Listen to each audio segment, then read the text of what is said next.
Ikastola berdea izanik, Kirikino ikastolan plan estrategiko bat dugu martxan, elikadura arduratsu eta osasungarriari buruzko sentsibilizazioa sustatzeko. Menu osasungarrien proiektu batean murgilduta gaude. Proiektu horrek, besteak beste, ikasleen artean barazkien eta fruten kontsumoa handitzea eta azukrearen eta elikagai prozesatuetan kontsumoa murriztea sustatzen du.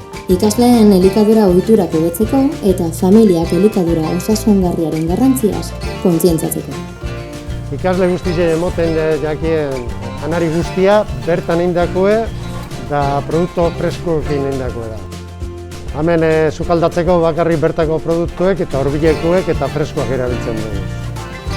Egiten dugu zen menu guztiak nutrizionistak batekin elkarlanean egiten ditugu.